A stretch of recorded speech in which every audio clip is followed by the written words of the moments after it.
నమస్తే, welcome to VPR economics. మనం AP socio economic నుంచి చాప్టర్ 2 అయినటువంటి మ్యాక్రో ఎకనామిక్ అగ్రిగేట్స్ అనేటువంటి అంశాలని ఈ వీడియోలో చూద్దాం. ఈ మ్యాక్రో ఎకనామిక్ అగ్రిగేట్స్లో మనకి ఏమేమి ఉంటాయంటే జిఎస్డిపి ఉంటుంది. ఈ జిఎస్డిపిని మనం కరెంట్ ప్రైసెస్లో లెక్కిస్తాం, అదేవిధంగా కాన్స్టెంట్ ప్రైసెస్లో లెక్కిస్తాం, స్థిర ధరలో లెక్కిస్తాం. ఈ జిఎస్డిపిలో మనకి ఉపరంగాలు అనేవి ఉంటాయి. అగ్రికల్చరల్ అని, ఇండస్ట్రియల్ అని, సర్వీస్ సెక్టర్ అని ఉంటాయి. సో ఈ అగ్రికల్చర్లో మళ్ళీ ఉపరంగాలు ఉంటాయి కదా, అది అగ్రికల్చరల్ అని, లైవ్ స్టాక్ అని, ఫిషరీస్ అని, ఇలాంటి సబ్ సెక్టర్స్ అనేవి ఉంటాయి. అదేవిధంగా ఇండస్ట్రియల్ సెక్టర్లో కూడా మళ్ళీ సబ్ సెక్టర్స్ ఉంటాయి. అదేవిధంగా సర్వీస్ సెక్టర్లో ఉండేటువంటి సబ్ సెక్టర్స్, వీటిని స్థిర ధరల్లోనూ అదేవిధంగా ప్రస్తుత ధరల్లోనూ లెక్కిస్తాం. అలాగే పెర్ క్యాపిటా ఇన్కమ్, వీటన్నిటిని కూడా మనం ఈ మ్యాక్రో ఎకనామిక్ అగ్రిగేట్స్లో భాగంగా చూస్తే మనకి రాష్ట్ర స్థూల ఉత్పత్తి గురించి పూర్తి అంశాలు అనేవి మనకి ఇందులో ఉంటాయి. ఇది చిన్న టాపిక్ ప్లస్ దీని నుంచి మనకి ఎక్కువగా ప్రశ్నలు వచ్చేటువంటి అవకాశం ఉన్నటువంటి టాపిక్ కూడా, కాబట్టి మనం దీన్ని మొదటగా చూడడం అనేది జరుగుతుంది. ఈ స్టేట్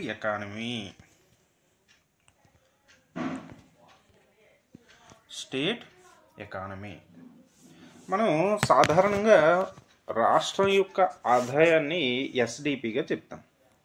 స్టేట్ డొమెస్టిక్ ప్రోడక్ట్నే మనం రాష్ట్రం యొక్క ఆదాయంగా చెప్తాం. ఈ రాష్ట్రం యొక్క ఆదాయం లేదా స్టేట్ డొమెస్టిక్ ప్రోడక్ట్ అనేది మనకి ఏం తెలియజేస్తుంది? ఆ రాష్ట్రం యొక్క ఆర్థిక పరిస్థితిని తెలియచేయడం అనేది జరుగుతుంది. అదేవిధంగా ఆ రాష్ట్రం అభివృద్ధి చెందిందా లేదా, ఇతర రాష్ట్రాలతో పోల్చుకునేటప్పటికీ ఆ రాష్ట్రం అభివృద్ధి చెందిందా లేదా అనేటువంటి అంశాలని, అదేవిధంగా ఒక ప్లాన్డ్ ఎకానమీ ఫాలో అయ్యే వారికి, ఇప్పుడు ప్లాన్డ్ ఎకానమీ ఫాలో అయ్యే వారికి ఆ ప్లాన్డ్ ఎకానమీకి అనుగుణంగా మనం పాలసీస్ అనేవి తీసుకురావడం కోసమని మనకి ఈ జిఎస్డిపి అనేది ఉపయోగపడుతుంది. అదేవిధంగా జిఎస్డిపి, పెర్ క్యాపిటా ఇన్కమ్ అనేవి ఈ ప్లాన్డ్ ఎకానమీలో చాలా ఇంపార్టెంట్ రోల్ని ప్లే చేయడం అనేది జరుగుతుంది. అదేవిధంగా పాలసీ మేకర్స్, అదేవిధంగా అడ్మినిస్ట్రేటర్స్, పరిపాలకులు, వీళ్ళందరూ కూడా ఈ జిఎస్డిపి అనేది మన ఆదాయం మనకి ఎంత వచ్చిందో తెలిస్తేనే కదా మనం ఏ విధంగా ఖర్చు పెట్టుకోవాలి, ఏ విధంగా ముందుకెళ్ళాలని తెలుస్తుంది. అలాగే ఈ రాష్ట్రం యొక్క ఆదాయం అనేది తెలిసినప్పుడే ఆ రాష్ట్రానికి సంబంధించినటువంటి పాలసీస్ని మనం మేక్ చేయడానికి, తీసుకురావడానికి మనకి ఉపయోగం అనేది పడుతుంది. అదేవిధంగా analysis of GSDP helps to know structural changes taking place in the economy. ఈ జిఎస్డిపి గురించి తెలుసుకోవడం వలన ఒక రాష్ట్ర ఆర్థిక పరిస్థితుల్లో ఎటువంటి నిర్మాణాత్మక స్ట్రక్చరల్ చేంజెస్, నిర్మాణాత్మక మార్పులు అనేవి వచ్చాయి అంటే, పారిశ్రామిక రంగం నుంచి సేవల రంగంకి అభివృద్ధి చెందుతున్నామా, లేదా అగ్రికల్చరల్ నుంచి పరిశ్రమల రంగానికి, సేవల రంగానికి అభివృద్ధి చెందుతున్నామా లేదా ఏ రంగం యొక్క వాటా ఎక్కువగా ఉంది అనేటువంటి అంశాలన్నీ కూడా మనకి జిఎస్డిపి ద్వారా తెలియడం అనేది జరుగుతుంది. నార్మల్గా మనము స్టేట్ జిఎస్డిపి లేదా స్టేట్ డొమెస్టిక్ ప్రోడక్ట్ని ఎలా డిసైడ్ చేస్తామంటే, is defined as the aggregate of the income value of all goods and services produced with in the geographical boundaries of the state counted without duplication during the specific period అంటాం.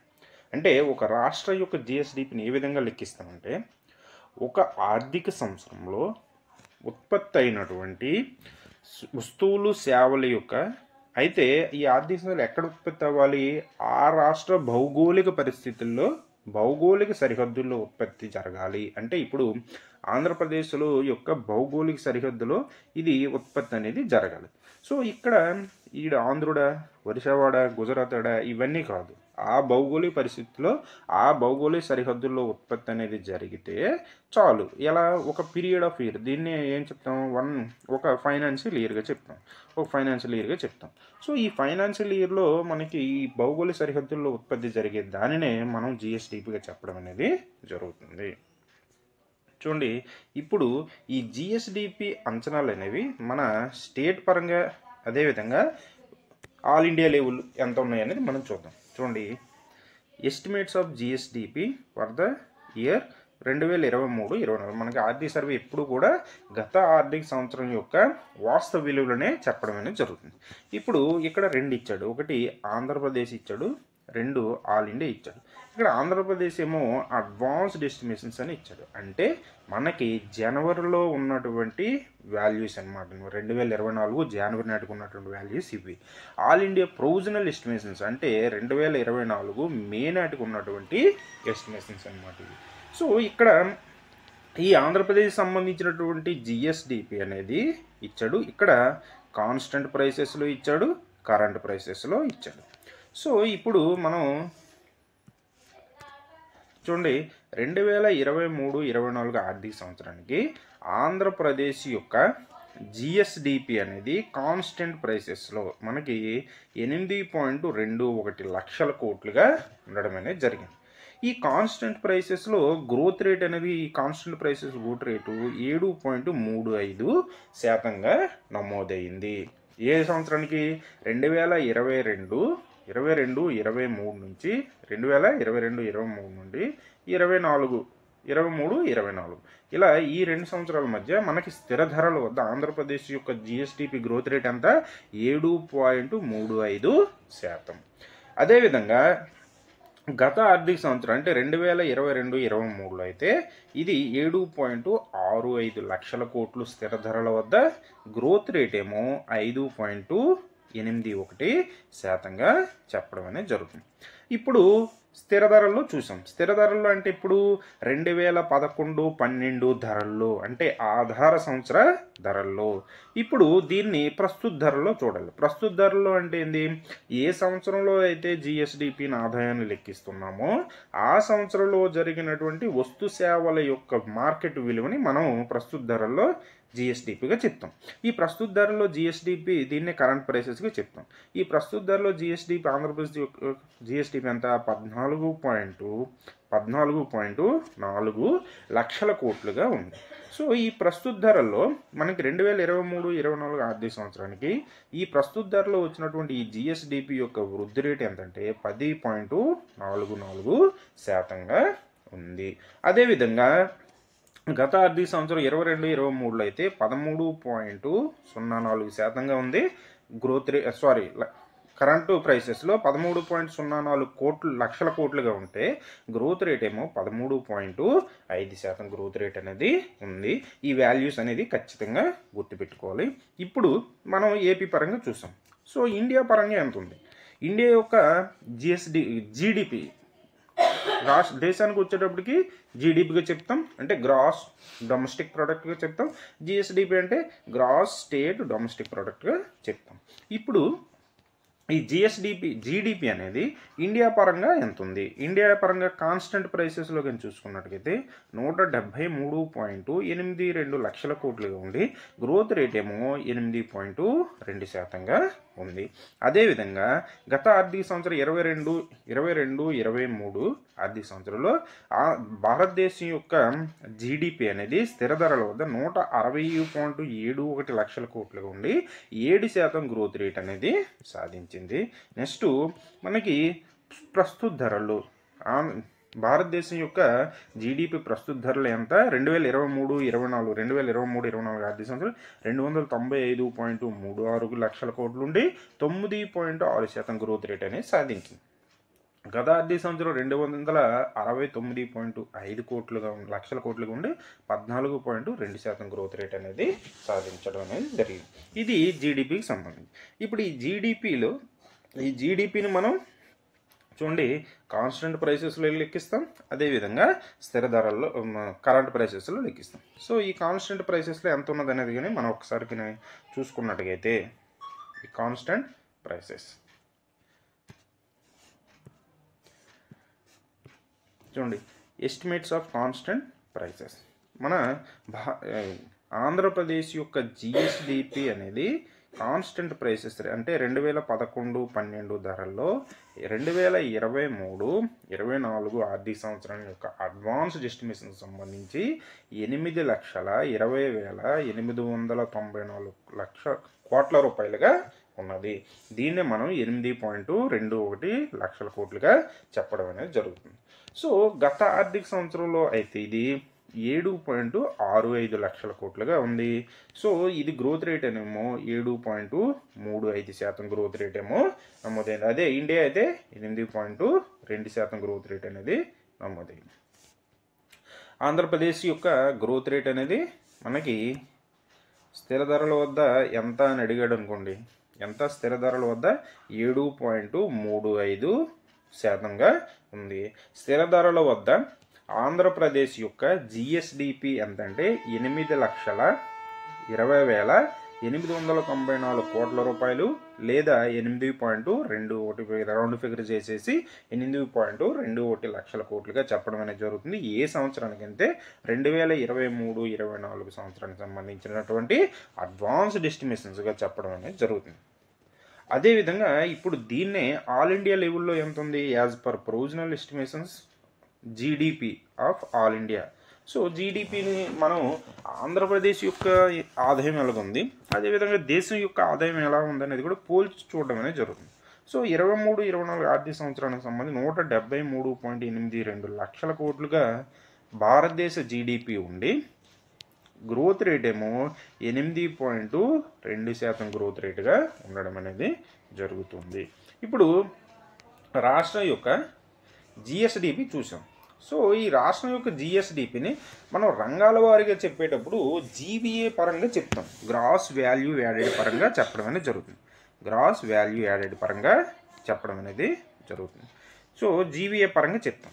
ఈ GVA పరంగా చెప్పేటప్పుడు చూడండి, దీన్ని మనం జిఎస్డిపిలో 3 రంగాలు అనేవి ఉంటాయి. ఒకటి అగ్రికల్చరల్, ఇండస్ట్రీ, అదేవిధంగా సర్వీస్ సెక్టర్ అని ఉంటాయి. సో ఇప్పుడు ఈ జీవీఏ ఎంత ఉన్నదని చూసి ఈ జీవీఏకి 3 రంగాల నుంచి ఎంత కంట్రిబ్యూషన్ ఉంది అనేది చూస్తాం. ఇప్పుడు యాజ్ పర్ అడ్వాన్స్డ్ ఎస్టిమేషన్స్ ప్రకారం 2023-24 సంవత్సరానికి గ్రోత్ రేట్ ఆఫ్ జీవీఏ అంటే గ్రాస్ వాల్యూ యాడెడ్ పరంగా మనకి అగ్రికల్చరల్ అండ్ అలైడ్ యాక్టివిటీస్ అంటే మనకి వ్యవసాయం, అనుబంధ రంగాలు, అదేవిధంగా industry and services sectors estimated అంటే మనకి స్థిర ధరల వద్ద జీవీఏ పరంగా వివిధ రంగాల యొక్క గ్రోత్ రేట్లు ఎంత ఉన్నాయంటే వ్యవసాయ రంగం యొక్క గ్రోత్ రేట్ 1.69% అనేది వ్యవసాయ రంగం యొక్క గ్రోత్ రేట్ ఉంటే, ఇండస్ట్రియల్ సెక్టార్ పారిశ్రామిక రంగం ఏమో 8.02% గ్రోత్ రేట్ ఉండి, సర్వీస్ సెక్టార్ ఏమో 5.21% గ్రోత్ రేట్ అనేది నమోదు చేసింది. అయితే ఇక్కడ ఏ రంగం అనేది ఆంధ్రప్రదేశ్ యొక్క జిఎస్డిపిలో స్థిర ధరల వద్ద ఏ రంగం అత్యధిక గ్రోత్ రేట్ నమోదు చేసిందంటే పారిశ్రామిక రంగం 8.02% పారిశ్రామిక రంగం నమోదు చేసింది. దాని తర్వాత సర్వీస్ సెక్టార్ అనేది 5.21% నమోదు చేసింది. లీస్ట్గా మనకి వ్యవసాయ రంగం ఏమో 1.69% గ్రోత్ రేట్ అనేది నమోదు చేయడం అనేది జరిగింది. ఇప్పుడు ఇక్కడ వివిధ రంగాల నుంచి వచ్చినటువంటి అంశాల్ని మనకి టేబుల్ రూపంలో ఇవ్వడం అనేది జరిగింది. సో దాన్ని ఒకసారి మనం చూద్దాం. చూడండి, broad sector wise GVA and GSDP estimates at constant prices. ఈ కాన్స్టెంట్ ప్రైసెస్ అంటే ఏంది, ప్రస్తుత ధరలు అంటే ఏంది, స్థిర ధరలు అంటే ఏంది అని మనకు ఖచ్చితంగా తెలిసి ఉండాలి. అది తెలిసిన తర్వాత ఇది చూస్తేనే మనకి ఈజీగా ఉంటుంది. చూడండి, ఇప్పుడు జీవీఏ పరంగా మనకి అగ్రికల్చరల్, ఇండస్ట్రీ, అదేవిధంగా సర్వీస్ సెక్టార్ వాటి యొక్క ధరలు అంటే అవి ఎంత ఉత్పత్తిని చేశాయి, వివిధ సంవత్సరాల్లో ఎంత ఉత్పత్తిని చేశాయి, గ్రోత్ రేట్లు ఎంత సాధించాయి అనేది మనం చూడడం అనేది జరుగుతుంది. అయితే ఇదంతా గుర్తుపెట్టుకోవాలంటే గుర్తుపెట్టుకోవాల్సిన అవసరం లేదు. సో ఇక్కడ 2014-15 మాత్రం ఖచ్చితంగా మనం గుర్తుపెట్టుకోవాలి. 2014-15 మాత్రం ఖచ్చితంగా గుర్తుపెట్టుకోవాలి. ఎందుకోసం అంటే అది మన ఆంధ్రప్రదేశ్ విభజన జరిగి ఆంధ్రప్రదేశ్ ఏర్పడినప్పుడు ఉన్నటువంటి అంశాలు కాబట్టి ఇది ఖచ్చితంగా అడిగే అవకాశం కూడా ఉంటుంది. 2014-15 నాటికి జీవీఏ పరంగా అగ్రికల్చరల్ జీవీ అనేది 1,12,000 కోట్ల రూపాయలు అనేది మనకి వ్యవసాయ రంగం నుంచి రావడం అనేది జరిగింది. గ్రోత్ రేట్ ఏమో 3.55% గ్రోత్ రేట్ ఏమో అప్పుడు ఉన్నది. ఇక పారిశ్రామిక రంగం కూడా సేమ్ 1.12 లక్షల కోట్లు పారిశ్రామిక రంగం అనేది జీవీఏలో కంట్రిబ్యూషన్ ఇచ్చి గ్రోత్ రేట్ ఏమో 12.58% గ్రోత్ రేట్ అనేది మనకి ఇండస్ట్రియల్ సెక్టర్ అనేది ఆంధ్రప్రదేశ్ ఏర్పడినట్టుకి 2014-15 సంవత్సరం నాటికి ఉండేది. అదేవిధంగా సర్వీస్ సెక్టర్ ఏమో 1.18 లక్షల కోట్లు అనేది ఉండేది. గ్రోత్ రేట్ ఏమో 8.98% గ్రోత్ రేట్ అనేది ఉండేది. టోటల్గా జిఎస్డిపి 2014-15లో ఎంత ఉండేది? 4.45 లక్షల కోట్లు ఉండి గ్రోత్ రేట్ ఏమో 9.2% గ్రోత్ రేట్ అనేది ఉండేది.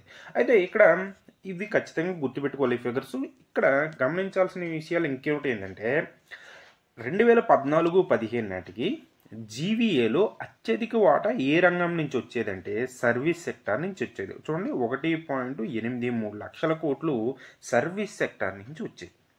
అలాగే అత్యధిక గ్రోత్ రేట్ అనేది 2014-15 నాటికి లేదా రాష్ట్రం ఏర్పడిన తర్వాత అత్యధిక గ్రోత్ రేట్ ఉండేటటువంటి రంగం ఏదంటే ఇండస్ట్రియల్ సెక్టార్. 12.58% ఇండస్ట్రియల్ సెక్టార్ నుంచి వచ్చేది. గ్రోత్ రేట్ ఏమో ఇండస్ట్రియల్ సెక్టార్ వచ్చింది, అత్యధిక వాటా ఏమో సర్వీస్ సెక్టార్ నుంచి రావడం అనేది జరిగింది. నెక్స్ట్ ఇంకా వీటితో పాటు ఇవన్నీ మనం రోబోలో ఇంకా గుర్తుండదు కాబట్టి సో ఇంకా ప్రస్తుత ఆర్థిక సంవత్సరం 23-24 ఆర్థిక సంవత్సరంలో మనకి ఉన్నటువంటి అంశాలని మనం గుర్తుపెట్టుకోవాలి. 23-24 ఆర్థిక సంవత్సరం అడ్వాన్స్డ్ ఎస్టిమేషన్ ప్రకారం అగ్రికల్చర్ సెక్టర్ ఏమో 2.17 లక్షల కోట్లు జీవీఏ కంట్రిబ్యూషన్ ఇస్తే 1.69% గ్రోత్ రేట్ అనేది నమోదైంది. అలాగే పారిశ్రామిక రంగం ఏమో 2.23 లక్షల కోట్లు ఉత్పత్తి జరిగి 8.02% గ్రోత్ రేట్ అనేది నమోదైంది. అలాగే సర్వీస్ సెక్టర్ ఏమో 2.9 లక్షల కోట్లు ఉత్పత్తి జరిగి 5.21% గ్రోత్ రేట్ అనేది నమోదైంది. టోటల్గా 2023-24 ఆర్థిక సంవత్సరంలో జిఎస్డిపి అనేది 8.21 లక్షల కోట్లు నమోదై 7.35% గ్రోత్ రేట్ అనేది నమోదవడం అనేది జరిగింది. అయితే ఇక్కడ సో ఈ గ్రోత్ రేట్లు ఇవి గుర్తుపెట్టుకుంటాం. ఇంకా మళ్ళీ సేమ్ తెలుసుకోవాల్సింది ఏంటి? ఈ జీవీఏలో అంటే 2023-24 ఆర్థిక సంవత్సరంలో ఏ రంగం నుంచి అత్యధిక వాటాలని వచ్చాయి అనేది చూడాలి. చూడండి అత్యధికంగా మనకి ఏ రంగం నుంచి అంటే సేవల రంగం నుంచి వచ్చింది. 2.9% 2,90,000 కోట్ల రూపాయలు అనేది సేవల రంగం నుంచి వచ్చింది. తర్వాత దేని నుంచి వచ్చింది? పారిశ్రామిక రంగం 2.23 లక్షల కోట్లు పారిశ్రామిక రంగం నుంచి వచ్చి ఆ తర్వాత వ్యవసాయ రంగం నుంచి 2.17% పారిశ్రామిక రంగం నుంచి వచ్చింది. ఇప్పుడు గ్రోత్ రేట్లు చూడాలి. అత్యధిక గ్రోత్ రేట్ ఏది నమోదైంది? పారిశ్రామిక రంగం అనేది నమోదు చేసింది. స్టార్టింగ్లో కూడా పారిశ్రామిక రంగమే ప్రస్తుతం కూడా పారిశ్రామిక రంగమే ఎక్కువ గ్రోత్ రేట్ అనేది నమోదైంది. సో దాని తర్వాత ఇది సేవల రంగం 5.21%, మనకి వ్యవసాయ రంగం 1.69%. అయితే ఇక్కడ వీటితో పాటుగా గతంతో పోల్చుకుంటే వృద్ధి రేట్లు ఏవి పెరిగాయి ఏవి తగ్గాయి అనేది కూడా మనం చూడాలి. గతంతో పోల్చుకుంటే వృద్ధి రేట్లు అనేవి ఏవి పెరిగాయి ఏవి తగ్గాయి అనేది కూడా చూడాల్సి ఉంటుంది. చూడండి గతంలో మనకి 22-23లో వృద్ధి రేటు వ్యవసాయ రంగం 3% ఉంటే 1.69%, అంటే వృద్ధి రేట్ అనేది తగ్గింది. వ్యవసాయ రంగం యొక్క వృద్ధి రేట్ అనేది తగ్గింది. నెక్స్ట్ పారిశ్రామిక రంగం చూసుకున్నట్టుగైతే గతంలో 6.21 ఉంటే ప్రస్తుతం 8.02%, అంటే ఇది పెరిగింది. పారిశ్రామిక రంగం యొక్క వృద్ధి రేట్ అనేది పెరిగింది. ఈ అంశాలు మాత్రం ఖచ్చితంగా గుర్తుపెట్టుకోవాలి. నెక్స్ట్ది మనం చూసుకున్నట్టుగైతే సేవల రంగం. ఈ సేవల రంగం గతంలో అంటే గత ఆర్థిక సంవత్సరం 22-23లో 8.99% గ్రోత్ రేట్ ఉంటే ప్రస్తుతం 5.21, అంటే ఇది గ్రోత్ రేటు కూడా తగ్గింది. గ్రోత్ రేటు పెరిగింది ఏంది? మనకి ఇండస్ట్రియల్ సెక్టర్ గ్రోత్ రేటు పెరిగింది, అగ్రికల్చరల్ సెక్టర్ అదేవిధంగా సర్వీస్ సెక్టర్ యొక్క గ్రోత్ రేట్లు అనేవి తగ్గడం అనేది మనం గమనించేటటువంటి అంశం. ఈ అంశాన్ని ఖచ్చితంగా గుర్తుపెట్టుకోవాలి. మీరు ఎలాగో స్పీడ్గానే పెట్టుకొని చూస్తారు కాబట్టి 2-3 సార్లు వీడియో చూస్తే మీకు ఖచ్చితంగా గుర్తుండిపోవడం అనేది జరుగుతుంది. నెక్స్ట్ అంశాలే చూద్దాం. ఈ జీవీ అనేది మనకి ఈ షార్ట్ రూపంలో అది మనం ఆల్రెడీ చదివిందే, మళ్ళీ మనకి ఈ రూపంలో ఇస్తారు. చూడండి 2023-24 వచ్చేటప్పటికి జీవీ అనేది వివిధ రంగాలు ఎంత ఉంది. సో ఇది జిఎస్డిపి 8.21 లక్షల కోట్ల జిఎస్డిపి ఉంటే అందులో నుంచి మనకి సేవల రంగం ఏమో 2.9 లక్షల కోట్లు, అదేవిధంగా పారిశ్రామిక రంగం ఏమో 2.23 లక్షల కోట్లు, వ్యవసాయ రంగం ఏమో 2.17 లక్షల కోట్లు అనేది కంట్రిబ్యూషన్ అనేది ఇవ్వడం అనేది జరుగుతుంది. సో ఇక్కడ ఇంకో విషయం కూడా మనం మర్చిపోయాం. ఇక్కడ హైయెస్ట్ గ్రోత్ రేట్లు ఎప్పుడు నమోదయ్యాయి పారిశ్రామిక రంగానికి సంబంధించి, అదేవిధంగా సేవల రంగానికి సంబంధించి హైయెస్ట్ గ్రోత్ రేట్లు ఎప్పుడు నమోదయ్యాయి అనేది ఒకసారి చూద్దాం. మనకి ఈ అగ్రికల్చర్ సెక్టర్ సంబంధించి హైయెస్ట్ గ్రోత్ రేట్లు ఏమో చూడండి 18.23% ఎప్పుడు 2017-18లో నమోదైంది. అలాగే ఇంకా ఇండస్ట్రియల్ సెక్టర్ పారిశ్రామిక రంగం ఏమో 18.86% గ్రోత్ రేట్ ఎప్పుడు నమోదైంది 2021లో నమోదవడం అనేది జరిగింది. అలాగే సర్వీస్ సెక్టర్ అత్యధిక గ్రోత్ రేట్ ఎప్పుడు నమోదైందంటే 12.08% ఎప్పుడంటే 2015-16. ఈ అంశాలు కూడా మనం గుర్తుపెట్టుకోవాల్సి ఉంటుంది. అదేవిధంగా జిఎస్డిపి అత్యధిక గ్రోత్ రేట్ ఎప్పుడు నమోదైంది 10.09. ఇది ఎప్పుడు నమోదైంది మనకి చూడండి 17-18లో నమోదవడం అనేది చూడండి. అగ్రికల్చరల్ సెక్టర్ ఎప్పుడైతే ఎక్కువ గ్రోత్ నమోదైందో జిఎస్డిపి గ్రోత్ రేట్ కూడా ఎక్కువగా నమోదవడం అనేది జరుగుతుంది. అదేవిధంగా ఇది తగ్గుతున్న కొద్దీ ఇది కూడా తగ్గుతున్నట్టుగా కనబడతా ఉన్నది. సో ఇది మనం తెలుసుకోవాల్సినటువంటి అంశాలు. నెక్స్ట్ వీడియోలో మిగతా అంశాల గురించి ఒక్కొక్క దాని గురించి డీటెయిల్గా మళ్ళీ చూద్దాం. సో మనకి సబ్ సెక్టర్స్ ఉంటాయి కదా, so agriculture and allied sector వీటికి సంబంధించి సబ్ సెక్టర్స్ గురించి మనం డీటెయిల్గా నెక్స్ట్ వీడియోలో ఒక్కొక్క దాని గురించి చూడడం అనేది జరుగుతుంది.